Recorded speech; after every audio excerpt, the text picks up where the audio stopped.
News 24 महाराष्ट्रामध्ये तुमचे स्वागत। मी गणेश शिंदे आपल्यासोबत। बातमी चिंचवडमधून ज्येष्ठ नेते भाऊसाहेब भोईर निवडणुकीच्या रिंगणात उतरणार। भोईर यांचा लढण्याचा निर्धार पक्का झाला असल्याचे पत्रकार परिषदेतून केली भूमिका जाहीर। येत्या 2 ऑक्टोबरला राटणीमधील थोपटे लॉन्समध्ये निर्धार मेळावा घेऊन आपली राजकीय भूमिका करणार स्पष्ट।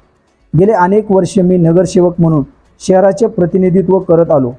उद्योगनगरी म्हणून ओळख असलेल्या या शहराला सांस्कृतिक नगरी ही ओळख निर्माण करून देण्यासाठी मी सतत प्रयत्नशील।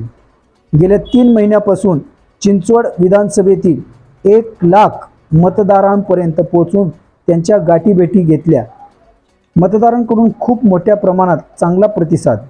पुढे भाऊसाहेब भोईर काय म्हणाले ते आपणच पहा। मी गेली 30 वर्ष राजकीय जीवनामध्ये काम करीत आहे।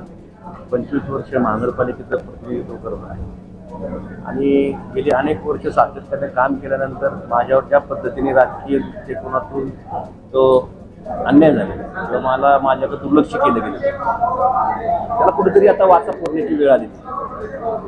ती वाचा फोडण्यासाठी मी आता कोणत्या नेत्यांकडे जाण्यापेक्षा मी डायरेक्ट जनतेच्या न्यायालयात जाण्यासाठी आणि जनतेचा आदेश काय आहे हे ऐकण्यासाठी 2 ऑक्टोबरला सायंकाळी 5 वाजता थोपटे लॉन्स या ठिकाणी मी मेळावा घेतला आहे।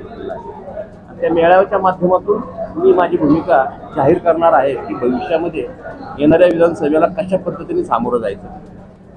त्या ठिकाणी अनेक मंडळी जे येतील, जे सर्वसामान्य आहे, जे जनतेतले, जे डायरेक्ट मतदार आहेत, कोणते नेते वगैरे नसणार आहेत, त्यांची माझ्याबद्दलची काय तळमळ आहे ही त्या मेळाव्याच्या निमित्तानं समजेल आणि मग मी माझी दिशा त्या ठिकाणी स्पष्ट करून त्यासाठी आज मी आपल्याला बोलवलेलं आहे। त्या मेळाव्याला सर्वात प्रमुख उपस्थिती भाऊसाहेब भोईर यांची असणार आहे आणि तेच प्रमुख असणार आहे।